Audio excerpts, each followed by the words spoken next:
guys, and welcome back to my YouTube channel. If you don't know, I'm Jasmine, I'm 22 years old and I'm in my second trimester with my first child. In today's video we're going to be talking about what my 20-week slash midway slash anomaly scan went like. If you've seen any of my previous videos, you will know that I have a really active, really uncooperative baby who does not like to lie where the sonographers want baby to lie. And if you don't know by now, I have a habit of referring to the baby as a boy because I always had a feeling it's going to be a boy. I will let you know what the gender is in a future video, but I have a habit of always referring to it as a boy because that's what I've done this whole pregnancy. Though that may change after the gender reveal video. So it was just me in the waiting room, it was just me in my ultrasound, it was just me. So this time there was a sonographer and a doctor again, but the sonographer was basically taking lead. Anomaly scan, or the 20-week scan, or the midway scan, whatever you want to call it, is mainly for detecting anomalies in the growth of the baby and making sure that everything is growing correctly and as expected. But it's also the time in which a lot of people find out the gender, because you're meant to have 2 ultrasounds, but I've had to have a few more than that purely because I have an uncooperative baby and because I had to go for an emergency scan. But in general you normally get 2, one for your dating scan and one for your anomaly scan.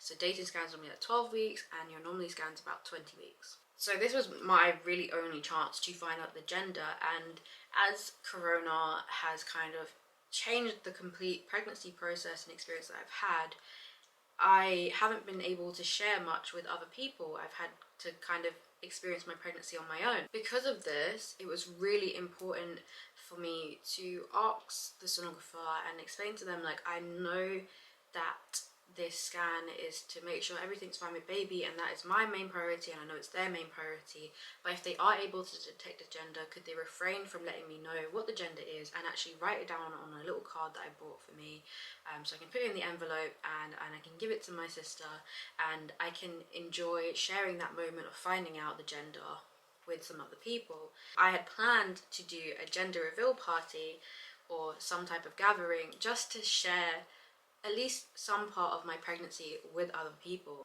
I had a story from my midwife that the sonographers may not want to tell you a gender or give you a gender because there have been instances where the sonographer has said, oh, it's a boy, a couple's gone out and decided to buy a bunch of boy stuff, and then it turned out to be a girl. Obviously that can cause some problems, so some sonographers refrain from telling a gender to the mum, just to protect themselves, I guess.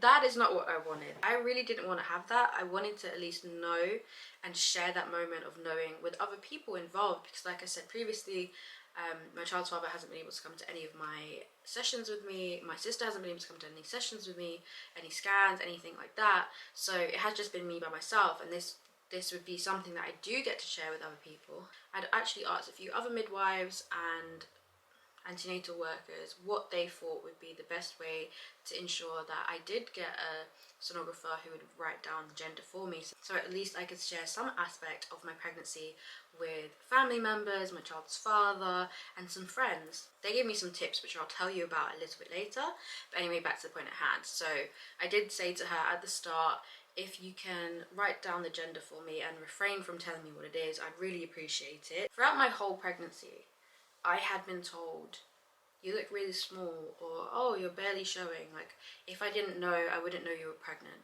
And that has been constantly in my head. That in connection to the fact that my dating scans said that baby was smaller than expected, so the due date change already put a lot of anxiety into my head. So when people constantly are just saying like, oh, you look really small, I wouldn't know you're pregnant, or things like that, it does create a lot of like anxiety in you around if something's wrong or if baby's growing properly. So for me, having the scan was really important to know that everything is fine. I had expressed some of my concerns to the sonographer because I had been hearing a lot of things like that, and it had been really making me quite worried.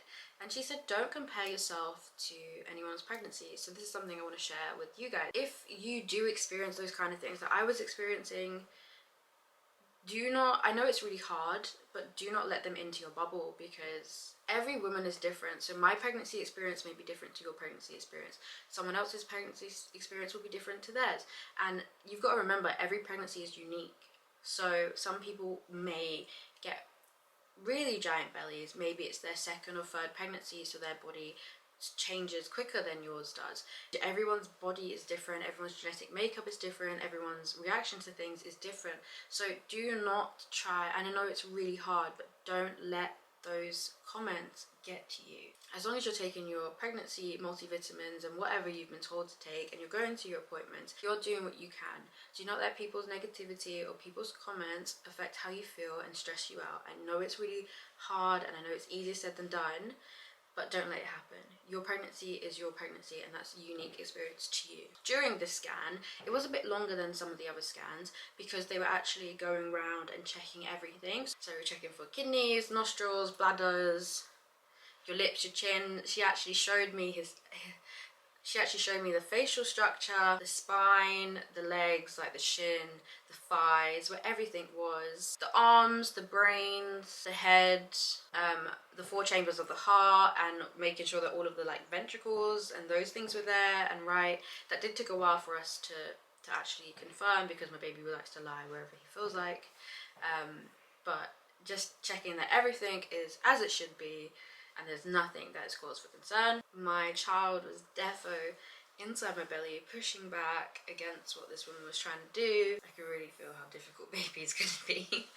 Luckily, she did say that everything looked normal, and that was such a relief to hear. However, in this scan, she did say to me that I have a low-lying placenta. She said she'd give me some information about this that I can read at home, and because of having a low-lying placenta, I would have to come back for a 32-week scan to see if the placenta had moved. Now, if you remember, I said normal people get 2 ultrasounds. 1 for their dating scan and 1 for the Anomaly Scan. And by my 20-week scan, I'd already had 4 ultrasounds, and now I'd be having my 5th one. I'm not complaining, because it's really nice to get a couple pictures, maybe even just one from each session, just to see the growth and to actually keep getting regular checkups that baby is okay. So the lady gave me like an information sheet in my maternity notes around a low-lying placenta. I had a read through it. I also did some further reading online, and since then I've spoken with my obstetrician about what exactly it means. Basically, with a low-lying placenta, it means that my placenta is low-lying and at the back, but where it is low-lying, it is blocking the way out for the baby. So essentially my placenta is blocking the way out of Casa Jasmine, and that causes some problems, because think of it like having at the sinkhole, like in the drain where the sink is, something blocking it that now things can't go through.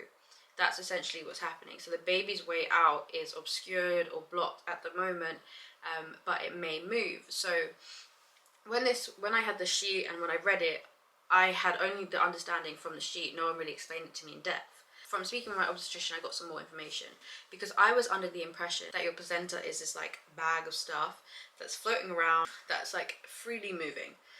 Obviously, I'm first time mum, I don't know anything, I don't know how these things work, but that was just kind of the understanding I got from the paperwork that I'd read and reading online.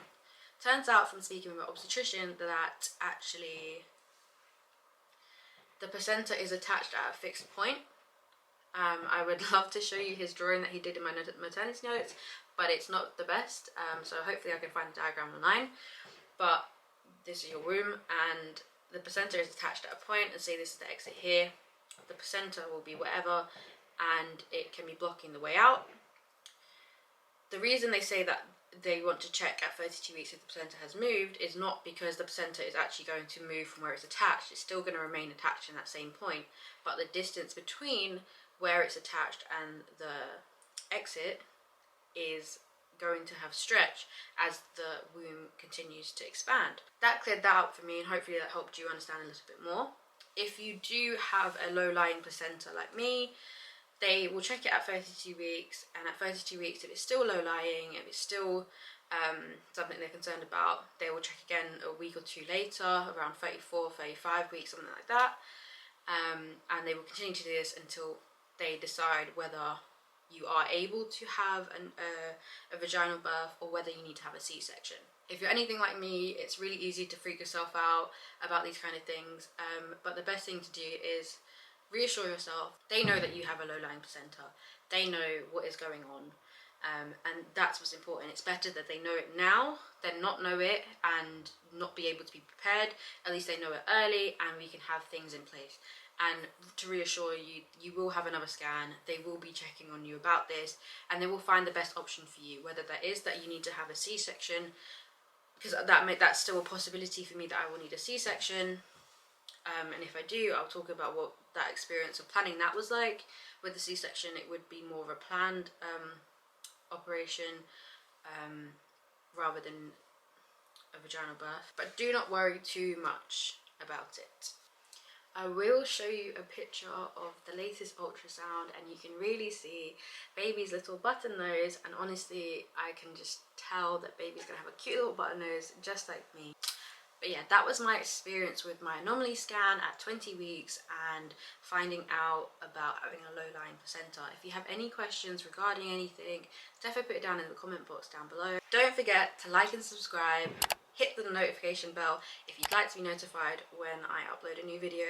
Thank you so much for watching this video. I'll see you in the next one.